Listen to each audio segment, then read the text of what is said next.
اس نے دیکھا کہ نور میرے جسم سے نکلا ہے اور وہ پوری دنیا پر چھا گیا ہے، اس نے پوری دنیا کو روشن کیا ہے. آپ کی والدہ یعنی کا کہ نام آمنہ تھا، حضرت آمنہ تھا. تو یہ خواب باقاعدہ تاریخ میں درج ہے، اسلام کی تاریخ میں بھی اور عربوں کی تاریخ میں بھی. تو اس کا مطلب یہ بھی ہم لیتے ہیں کہ حضرت نبی کریم صلی اللہ علیہ وسلم واقعی اللہ کے نور سے حصہ بہت سارا لیتے تھے اور فائدہ اٹھاتے تھے. جی. آپ کوئی بھی جب کوئی مستقبل کی بات کرتے تھے وہ اپنے پاس سے نہیں کرتے تھے، خدا تعالیٰ کا ان کے ساتھ بالکل فرشتوں کے ذریعے، وحی کے ذریعے، خواب کے ذریعے، کشف کے ذریعے، الہام کے ذریعے، کئی طریقوں سے ان کا باقاعدہ رابطہ تھا. اگر کوئی ایسی بات ہوتی جو آپ نہ بتا سکتے اس وقت تو آپ انتظار کرتے، حتیٰ کہ دیکھتے دیکھتے اللہ تعالیٰ کی طرف سے پیغام آتا تو پھر آپ وہ فرماتے کہ یہ بات ہے. اس لیے نبی کریم صلی اللہ علیہ وسلم کی جو حدیثیں ہیں، جو اس میں جو واقعی حدیثیں ہیں جنہوں نے اپنے کانوں سے سنا ہے وہ کبھی غلط نہیں ہو سکتی.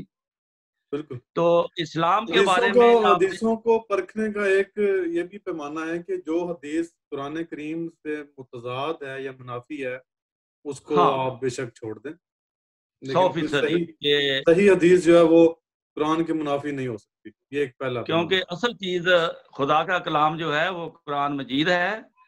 قرآن شریف کے خلاف آپ کی حدیث ہو ہی نہیں سکتی، کیونکہ آپ خدا کے کلام کے خلاف کوئی بات نہیں کر سکتے تھے. اور اگر کوئی بات قرآن میں بھی نہ ہو تو پھر آپ انتظار کرتے کہ اللہ تعالیٰ مجھے اب کیا بتائے گا.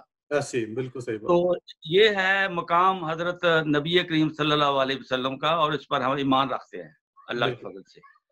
تو اسلام کے زوال کے بارے میں ایک دفعہ حضرت نبی کریم صلی اللہ علیہ وسلم نے صحابہ کو بتایا کہ میرا زمانہ، میرے صحابہ کا زمانہ، اس کے بعد کا زمانہ جو ہے وہ اسلام کی ترقی کا زمانہ ہوگا، لیکن ایک وقت آئے گا کہ اسلام روح تنزل ہو جائے گا.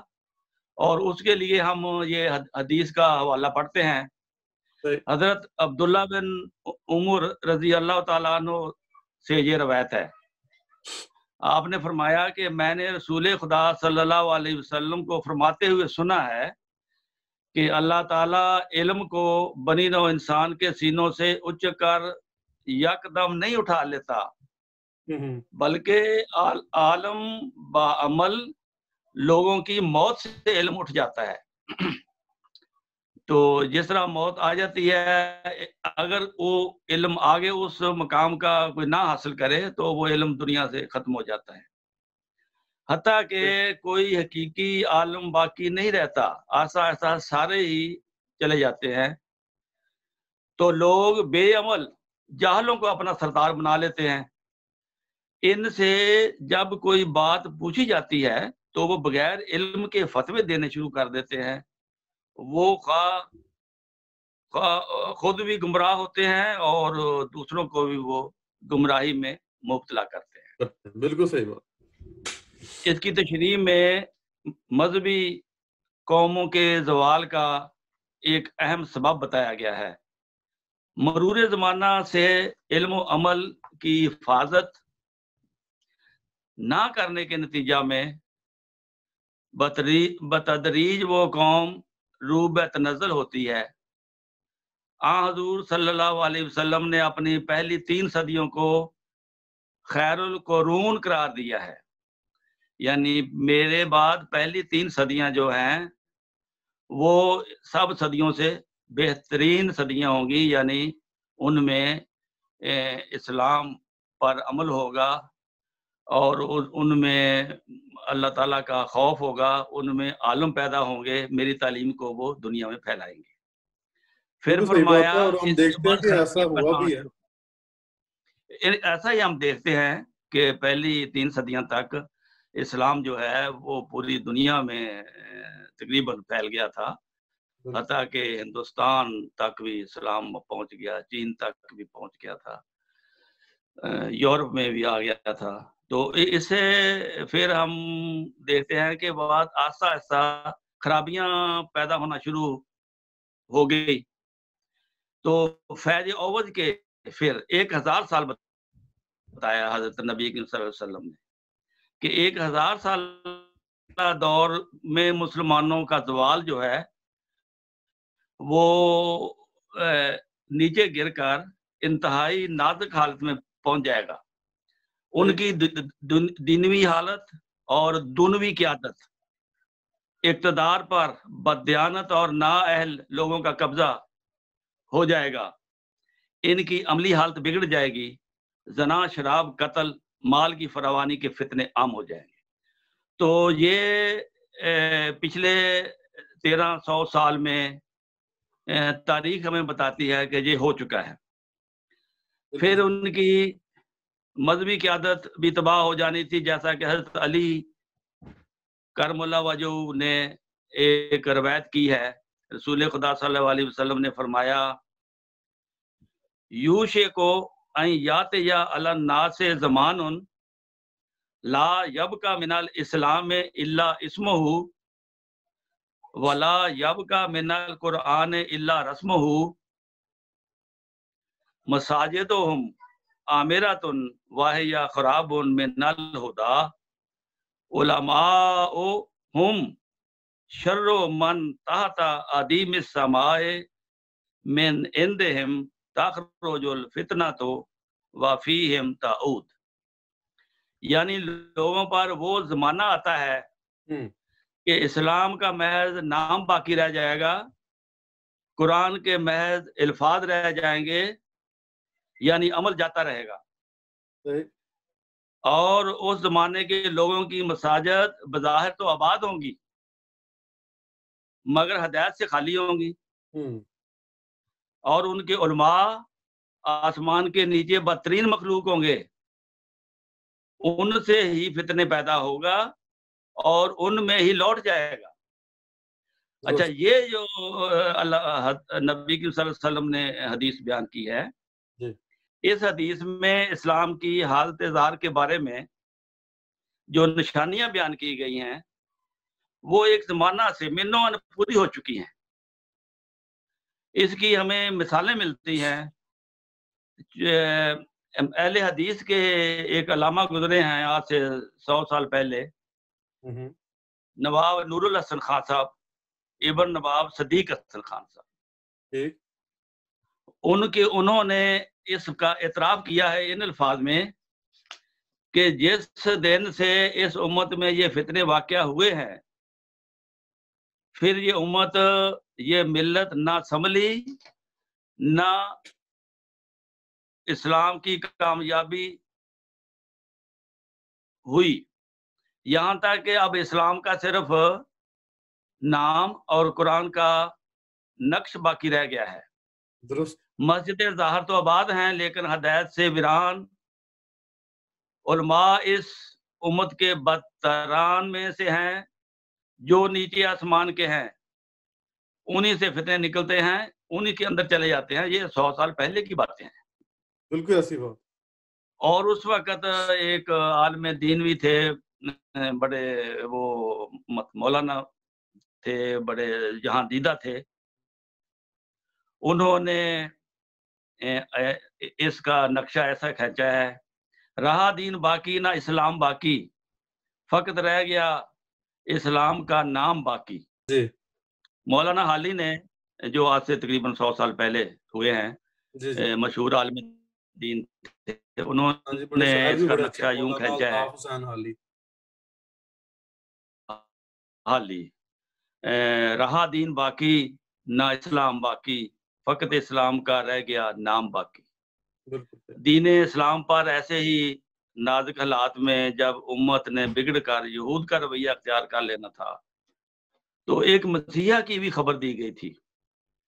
ہاں، اسلام کے خادم ایسے مہدی کی جس نے ایمان کو آسمان کی بلندیوں سے واپس لا کر دنیا میں قائم کرنا تھا۔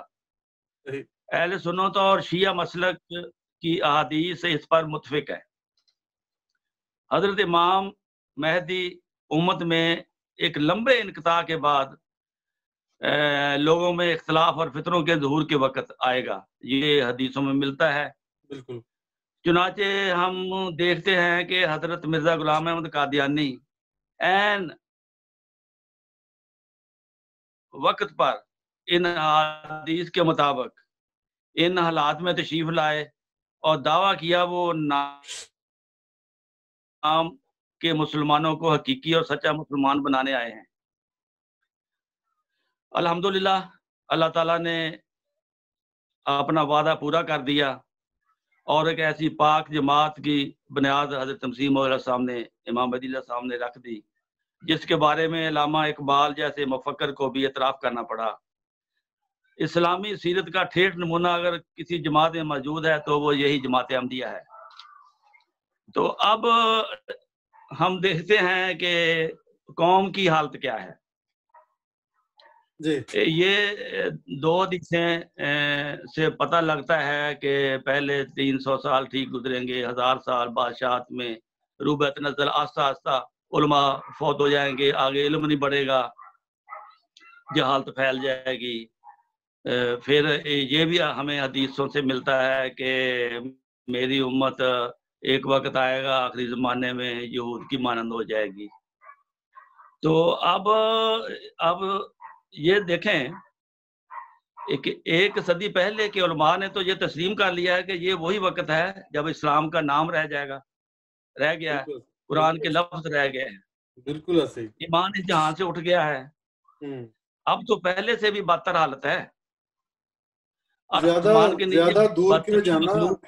آپ نے علامہ اقبال کا ذکر کیا ہے، جی شاعر ہم بہت اچھے ماشاءاللہ، تو انہوں نے بھی اپنے ایک وہ جو ان کا بڑا مشہور ہے جواب شکوہ، اس میں وہ لکھتے ہیں کہ شور ہے ہو گئے دنیا سے مسلمان نابود، ہم یہ کہتے ہیں کہ تھے بھی کہیں مسلمان موجود، وضع میں تم ہو نصارہ تو تمدن میں ہنود، یہ مسلمان ہیں جنہیں دیکھ کے شرمائے یہود، یعنی یہودیوں سے بھی یہ بڑا مشہور ہے ان کا۔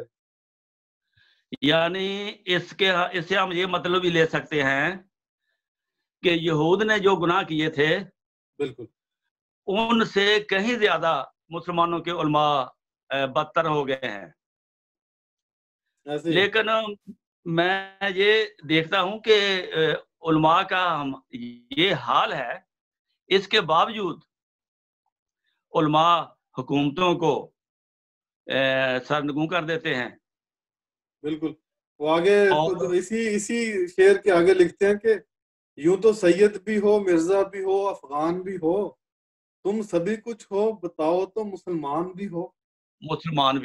یہ ان کی آبزرویشن ہے بڑی دیر پہلے، اور مسلمان آج کے مولوی حضرات جو ہیں وہ ماننے کو تیار نہیں ہے کہ یہ ابھی وہ وقت آیا ہی نہیں ہے۔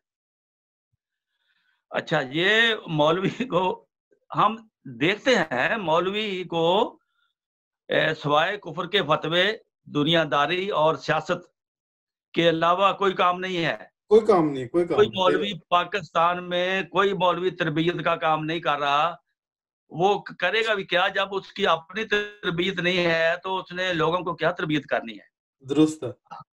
اور جو اپنے آپ کو جنہوں نے جماعتیں بڑی بڑی بنائی ہوئی ہیں، جماعت اسلامی ہے، علماء اسلام ہے، جمعیت علماء اسلام ہے، پتہ نہیں کیا کیا، یہ سب سیاست میں آ گئے ہیں اسلام کا نام لے کر۔ یہ کہیں اپنے لوگوں کی تربیت نہیں کرتے، قرآن نہیں سکھاتے، یہ صرف خود اپنی کرسیوں کے لیے حکومتوں میں داخل ہونے کی کوشش کرتے ہیں۔ تو یہ سیاست کیا ہوتی ہے؟ جھوٹ، سوائے جھوٹ کے سیاست ہو نہیں سکتی، سوائے یو ٹرن لینے کے سیاست ہو نہیں سکتی، اور اسلام اس کو منع کرتا ہے۔ اسلام تو کہتا ہے کہ قولوا قولا سدیدا، بات سیدھی اور صاف کرو، لیکن ان لوگوں نے کبھی عوام الناس کو یہ نہیں سکھایا کہ بھی آپ بات سیدھی اور صاف کیا کریں۔ یہ تو معمولی بات ہے. یعنی کہ آپ دیکھیں کہ جب ان کی کرسی کا مسئلہ ہوتا ہے تو یہ فوراً اسلام کو خطرہ ہو گیا کہہ کر تو یہ باہر سڑکوں پہ آ جاتا. لیکن کبھی کسی مولوی نے، کبھی کسی جو سو کالڈ اپنے آپ کو علماء بتاتے ہیں، جب کہیں پہ چوری ہوتی ہے، کہیں پہ ڈاکے ڈلتے ہیں، کہیں پہ رشوت ہوتی ہے، جو گلیوں بازاروں میں گند صفائی نہیں ہوتی اور لوٹ مار کا بازار گرم ہے، کبھی کسی نے نہیں بولا اس کے اوپر کہ لوگوں تم لوگوں کی جو صفائی ہے وہ نصف ایمان ہے، اور تمہارا نصف ایمان جو بعض گلیوں میں جو رول چل رہا ہے آگے پیچھے صفائی نہیں ہے. بالکل. کبھی کسی نے نہیں کہا. درست بات ہے. پھر افسوس کا مقام ہے جو پڑھے لکھے لوگ ہیں، جو صاحب اقتدار بھی ہیں، جی، اور یہ حدیث بھی سنتے ہیں بار بار کہ آخری زمانے کے علماء بدترین مخلوق ہوں گے، لیکن پھر ان کی باتوں میں آ کر، ان کی باتوں سے مرعوب ہو کر، مولوی کے پیچھے لگ کر اپنے آپ پر، اپنی قوم پر ظلم کرنے سے باز نہیں آتے. درست بات. اور اس طرح ہم دیکھتے ہیں کہ جو جرم، جو جرائم ان مولویوں کی وجہ سے پاکستان میں ہو رہے ہیں، یا دغا فریب، جھوٹے فتوے، فراڈ سیاست، جھوٹ، زنا، اغوا، بچوں کے ساتھ سکولوں میں، مدرسوں میں زیادتی، یہ سب جرائم ہو رہے ہیں اور حکومت دیکھ رہی ہے. اور حکومت کو یہ پتہ بھی ہے، یہ حدیث ہے، اور اس زمانے کے علماء بدترین مخلوق ہیں، آپ سے بھی بدترین ہیں سیاستدانوں. تو پھر اس کے باوجود بھی وہ علماء کی باتوں کو پریفرنس دیتے ہیں اور کہتے ہیں کہ ہاں علماء جو کہتے ہیں ٹھیک ہے. تو پھر اللہ کی طرف سے کیا یہ رحمت کی امید رکھتے ہیں کہ ایسا سراسر جھوٹ، مولوی پر اندھا اعتماد، باوجود نبی کریم صلی اللہ علیہ وسلم کی حدیث ہونے کے؟ یہ تو 100 سال سے ان کی حالت یہ ہو گئی ہے کہ نبی کریم صلی اللہ علیہ وسلم نے ان کو بدترین مخلوق کہا ہے. اب اور باقی بات کیا رہ جاتی ہے؟ تو پھر ہم یہ دیکھتے ہیں کہ یہود نے جو گناہ کیے تھے ان پر خدا نے مختلف وقتوں میں ان کو نصیحت کرنے کے لیے، سمجھانے کے لیے چھوٹے چھوٹے عذاب بھیجے. بالکل اسی طرح، کیونکہ یہود کے مشابہ یہ امت ہو جانی تھی، اسی طرح اللہ تعالیٰ ان کو بھی اسی طرح عذاب سے متنبع کر رہا ہے. مثلا ہم دیکھتے ہیں کہ بارش کا بے وقت ہونا، یہ بھی عوام الناس کے لیے ایک زحمت اور مصیبت ہوتی ہے، یہ عذاب کی شکل ہے یہ. اور اس کے علاوہ بھوک کا عذاب، پھر مہنگائی کا عذاب، پھر رزق کی کمی کا عذاب، پھر سیلاب کا عذاب، حتیٰ کہ ٹڈی دل کا عذاب. یہ ٹڈی دل کا عذاب کم نہیں ہے آج کل جو پاکستان میں آیا ہوا ہے. پھر کرونا جیسی بیماری کا عذاب. یہ سب عذاب یہودی قوم کے مشابہ ہیں اگر کوئی غور کرے تو. تبھی تو خدا نے وقت پر حضرت امام مہدی علیہ السلام مرزا غلام احمد قادیانی کو بھیجا تھا کہ قوم کی اصلاح کے لیے. تو یہ آپ مجھے بتائیں کہ کون سا جرم باقی رہ گیا ہے جو یہود میں نہیں تھا اور ان مسلمانوں کے مولویوں نے کیا ہے، یا مسلمانوں نے کیا ہے مولویوں کے پیچھے لگ کر. یہ خدا تعالیٰ کے عذاب کو خود آواز دے رہے ہیں. ایسی بات. تو خدا تعالیٰ پھر بھی ان پر بار بار رحم کرتا چلا جاتا ہے، کیونکہ وہ نہیں چاہتا کہ کسی قوم کو جو رسول خدا صلی اللہ علیہ وسلم کا نام لیوا ہو اس کو ایسے تباہ کر دے. لیکن یہود کو جب اللہ تعالیٰ نے دیکھا تھا کہ یہ چھوٹے چھوٹے عذابوں سے یہ بات نہیں آتے، آخر اس کا علاج پھر اللہ کے نزدیک یہی تھا کہ ان کو اور ان کے بادشاہوں کو اور فوجوں کو سب کو سمندر میں ڈبو دو. تو وہ کیا ہے کہ خدا را اس عذاب سے بچے کہ ساری قوم کو نہ لے ڈوبے. تے ہماری تو یہ آپ کو یاد دہانی کرانی ہے کہ رسول خدا صلی اللہ علیہ وسلم نے جو پیش گوئیاں فرمائی تھی، جو آج کل کے زمانے کے بارے میں بتایا تھا، وہ 100% پورا ہو چکا ہے، وہ سچا ہو چکا ہے. اس کے گواہ موجود ہیں، اس کو زمانہ دیکھ رہا ہے. آپ کتابیں نکال لیں، سامنے رکھ لیں، جو کچھ بتایا تھا وہی کچھ زمانے میں ہو رہا ہے. غریب پر ظلم ہو رہا ہے اور بڑوں کو مختلف قسم کے جو ہے جرم کرنے کی جو آپ اجازت دے رہے ہیں. تو یہ اللہ تعالیٰ کو ناپسند ہے. جب تک آپ معاشرے میں انصاف کو پیدا نہیں کریں گے تو اللہ کا رحم آپ کے معاشرے میں نہیں آئے گا. تو نبی کی صلی اللہ علیہ وسلم نے جو ہمیں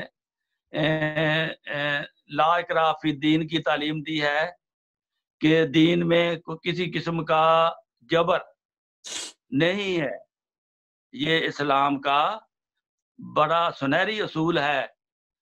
لا اکراہ فی الدین.